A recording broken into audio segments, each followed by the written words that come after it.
To anyone out there, outside of this town, who received my transmission, know that something is amiss here in Summit Peak, Pennsylvania.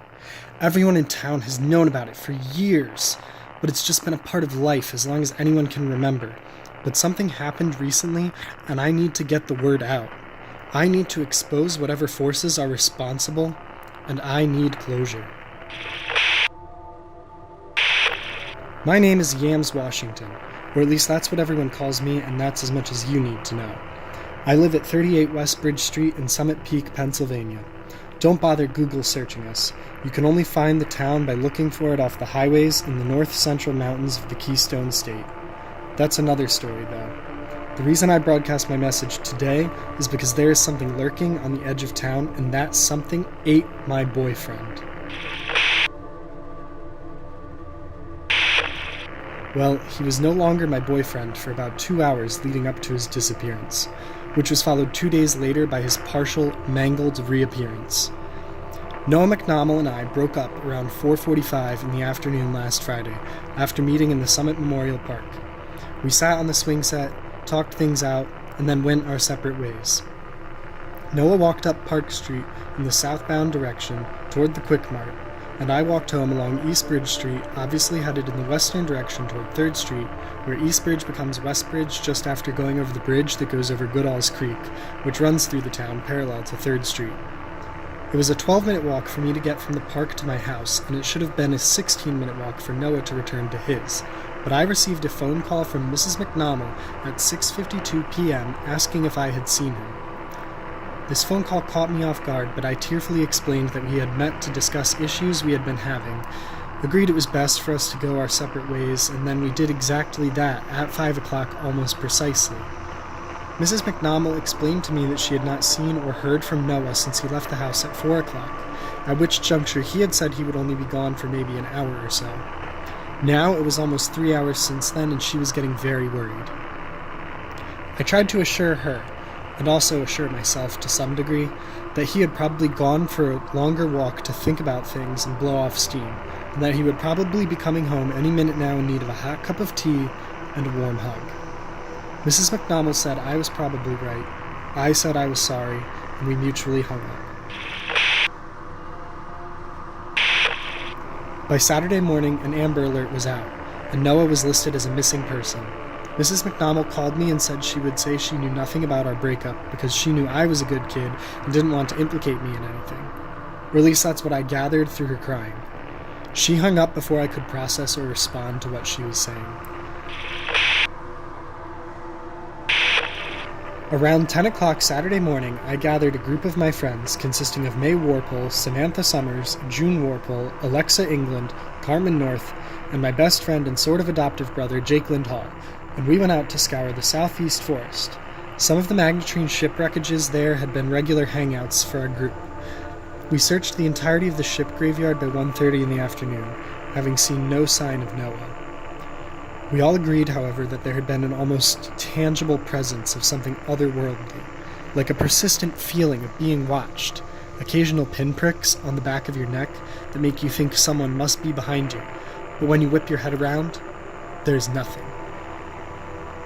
Having sufficiently spooked ourselves, we went to Seven Peaks Diner on 3rd Street just next to the bridge, ordered milkshakes, and regrouped.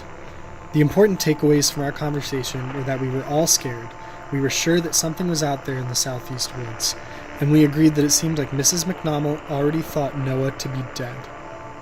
At this point, we raised the fact that Mr. McNamel does work for Thade Discoveries Limited, the company that runs the mysterious and massive LEGO facilities around Summit Peak. Nothing more was said on the subject, but it was raised and left to soak in the atmosphere. We went our separate ways for the afternoon, having concluded that we had done what we could. I expected the police to want me for questioning, but apparently while we had been searching in the morning, they visited my house, where they received a statement from my mother in my stead. That night, we all went to sleep in our own beds, lying awake until strange hours of the night, feeling scared and alone, even those of us who share bedrooms with our best friends. Sunday morning was a distracted time for me. I work in the church across the street from my house as a pianist for the 8 o'clock service. My father is the pastor, so I'm expected to attend both services if I'm at home and well, although given the situation at the time, I was allowed to stay home during the 11 o'clock service. I decided to go for a walk to clear my head. I figured I'd go to the Quick Mart and buy a coffee, so I headed out in that direction. At 11:38 a.m. on Sunday, I saw him. Noah was lying halfway on the sidewalk, halfway in the grass. Well, 1/4 on the sidewalk, 1/4 in the grass, 1/2 God knows where, but not attached to his body. This was about 1 block away from the Quick Mart, northbound toward Memorial Park. I screamed and fell to my knees. A woman who had been jogging on the other side of the street came over to see what was wrong, and she too screamed, before calling the police. When they arrived, someone gave me a blanket and moved me to sit on the curb facing away from Noah's mangled corpse. I tried to turn and look at him again, but the police officer who was sitting with me kept gently turning me away.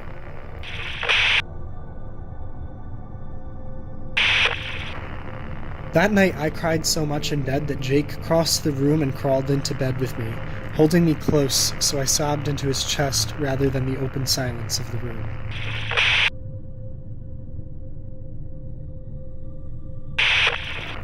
It has been 1 week since the original disappearance of Noah McNamara, and the police have ended their investigation. The disappearance and killing was ruled an attack by rabid gray wolves. The McNamals, for some godforsaken reason, have accepted this, and the funeral is scheduled for tomorrow afternoon, and that will be that. I refuse to accept this, as do my friends, but the rest of the town seems fine with it. I don't know what exactly is going on here, but I am almost certain that the experiments at the LEGO facility have something to do with it. We are going out to look in the part of the forest behind Park Street now. I will report back later if we find anything, and I will continue to broadcast updated reports until I get to the bottom of this disturbing corporate government cover-up.